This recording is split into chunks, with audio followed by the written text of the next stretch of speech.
now at second. Rucker, the tying run at first. 1 out, bottom of the ninth. Wright State 8, Tennessee 5. Ball hit high in the air into right field. Going back is Sayre, and Tennessee can say hello, win column.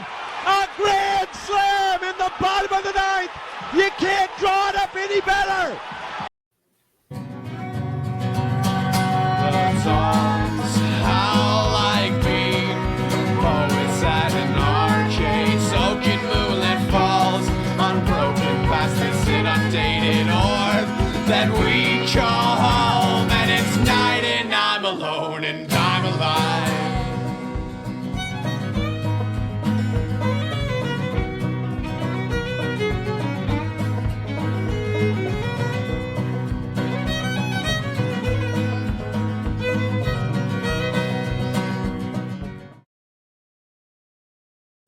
Hello, Win Column, and welcome to the Talkin Vols Network. My name is Boogie Bentley.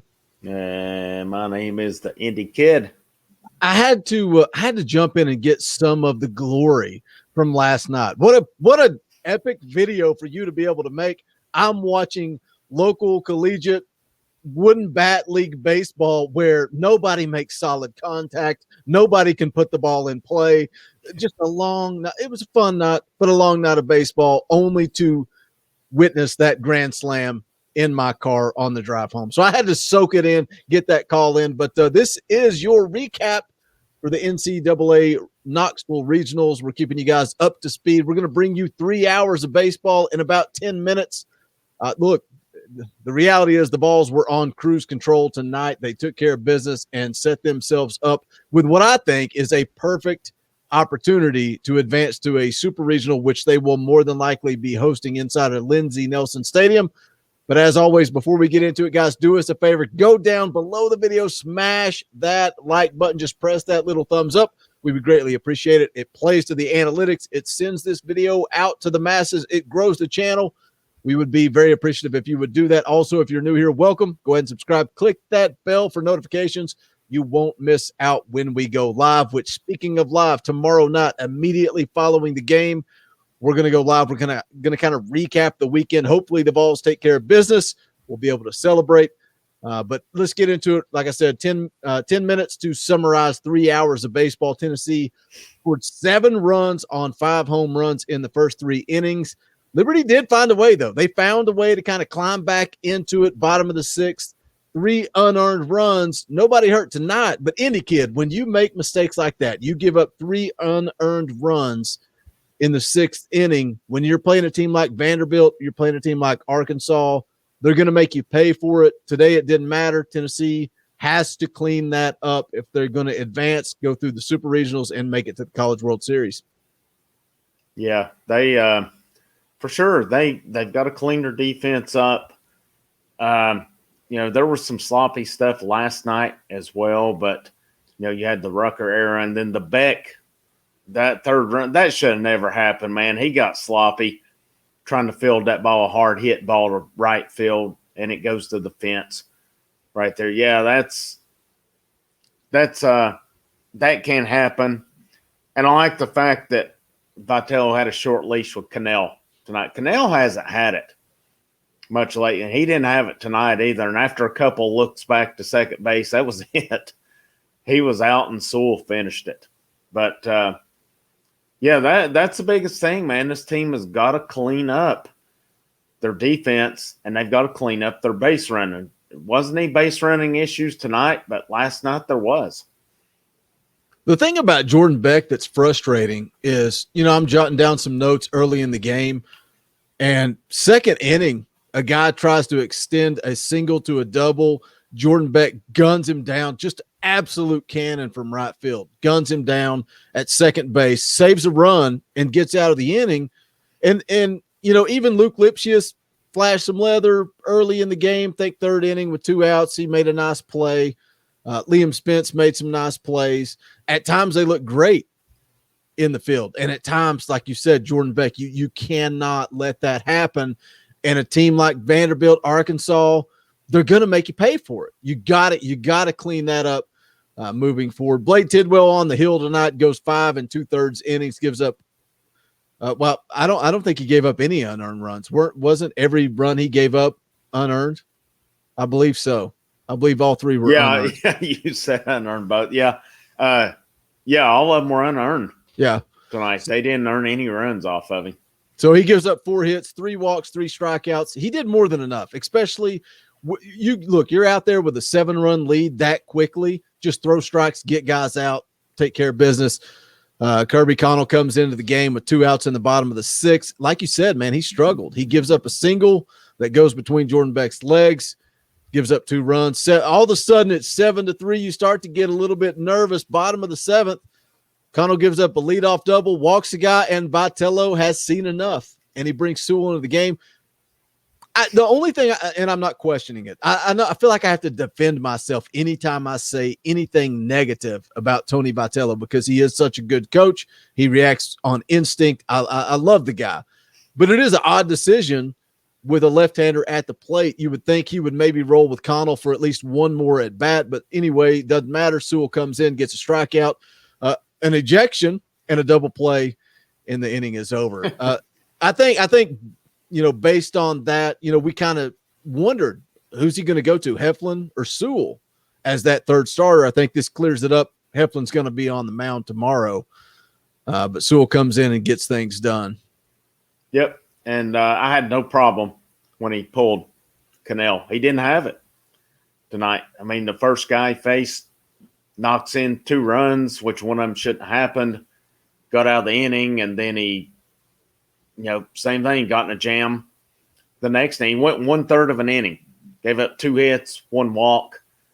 I had no problem at all. No problem at all, and it was the right call because Sewell come in, got the double play, and then got out of there. Or he got the strikeout first, which there shouldn't have been any argument on that. And I've had a problem with the umpiring behind the plate both nights.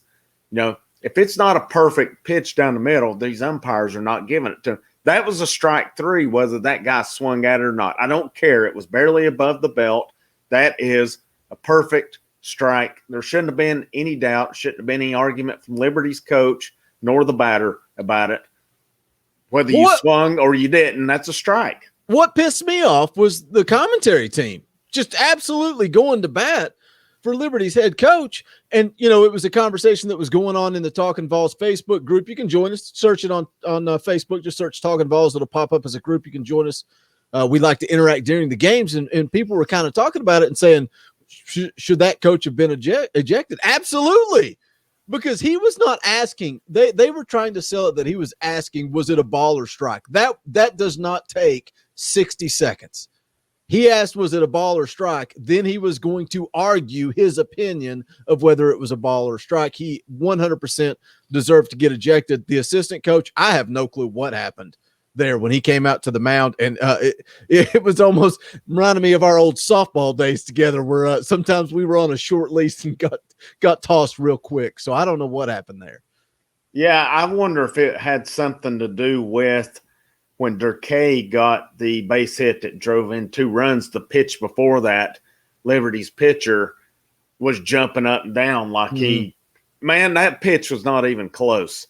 I'm not sure if the pitcher was just upset that Durkee didn't swing at it. I mean, listen, it was a great pitch as far as I think what he wanted to do location-wise, and he had got guys chasing on that. But as far as it being a strike, there was no doubt it wasn't even close. So I don't know if he was just jumping up and down that Durkee didn't bite on it or if he was jumping up and down that because he felt it was a strike. And then I kind of feel it had something to do with that when the pitching coach come out. He probably made a comment about that. And that umpire was kind of, I don't know, he had a short leash too tonight. I don't know, maybe he'd heard enough or something, but I really think it had something to do with that pitch, which again, neither one of them should have been issues for Liberty to argue about. At the end of the day, it doesn't matter. It doesn't matter. When you look at the score, you lost 9-3. It's not about balls and strikes. And like you said, probably a short leash. If the head coach is arguing balls and strikes and he gets tossed, I'm not going to take much from the assistant coach. You bring it up one time, you're gone. Good riddance. Doesn't matter. Tennessee, again, on cruise control, took care of business tonight. There's no debate. It's not even open for debate. But when we look at this bracket, Duke eliminates Wright State today, 14-6, and Duke and Liberty going to square off tomorrow at 2 p.m. in an elimination game. The winner is going to have to immediately try to regroup and take on Tennessee at 6 p.m. Game 7 on Monday, if needed, at 1 p.m. But look, when you look at this thing, and I said it at the top of this little video, Tennessee has set themselves up perfectly. And it goes back to Drew Gilbert's grand slam walk-off last night. Just how important was that? Because now Tennessee sits, and you're going to let two teams play each other. You're going to take them in game 2. They got to go through two full games. And then not only that, if they somehow find a way to beat Tennessee at 6 p.m. tomorrow, then they're going to have to turn right around and play Tennessee on Monday at 1 p.m. And we all know, anybody that has followed this baseball team, we all know the success that Tennessee has had this season coming off of a loss. I don't think you want a piece of Tennessee if you find a way to beat them tomorrow evening at 6 o'clock. No, and I think they get the job done tomorrow. And honestly, I expect they're going to see Duke tomorrow. And I think Liberty's beaten Duke. If I'm not mistaken, I heard them say Liberty's beaten Duke 3 times this year. Maybe they played earlier in the year. I didn't check on that, but I'm expecting Duke tomorrow. And, like you said, I think it's going to be Heflin. I think any debate about that ended tonight, it'll be Heflin. But I'll tell you something that really irked me tonight. And, I texted you about it too. How is the number 1 seed the visitor in their home region? That pisses me off right there. There is absolutely no reason for Tennessee at any point this weekend to have to be the visiting team. They earned the number 1 seed in their region. There is no to make it fair. They earned it, man. They shouldn't have to be a road team in their home stadium and something that they earned to host. I can understand it with South Carolina having to be the visitor because Old Dominion didn't bid to host, but Tennessee did bid. They earned it. They're the number 1 seed, and it was a non-factor tonight. But, man, it's just little things like that with the NCAA and just stupid stuff that just really irks me because the highest seed should be the home team in every single game, and it should not be up for debate. Heck with this make it fair stuff, okay? Liberty's the 3 seed. Tennessee's the 1 seed. It shouldn't be an issue right there. And Tennessee should not have to play the visitor tomorrow, nor should they have to play it Monday if it gets that far. There's my rant time. That just really, really irked me tonight that they were the visiting team. Well, it's kind of dumb because, you have home field advantage because you're playing inside of Lindsey Nelson Stadium. But on the flip side of that, there's an advantage to being the actual home team in a game no matter where you're playing, right? That's baseball. So, it is kind of a dumb thing. But just going on that NCAA rant and how stupid it is, man. Tony Vitello yesterday after the game, he called Wright State a 2 seed, and they are. They're better than, you're saying that you expect Duke to take care of business against Liberty tomorrow. Duke really shouldn't even be in the tournament, period. They earned a spot by winning the ACC tournament. They're 33-21 overall record. Duke should be the 4 seed. When you look at these 4 teams and who they are, Duke or Liberty should be the 4 seed, not Wright State. Tony Vitello made sure to point that out in his press conference last night after the game. Yeah, and you couldn't even make a case based on RPI that you've got a 1 seed and 3 2 seeds in this region. Yeah. Based on RPI and record stuff, you could easily make the case that Liberty, Duke, and Wright State all would have qualified as 2 seeds and no worse than 3. That was, I said it last night when I did the recording. I've said it on messages with people today.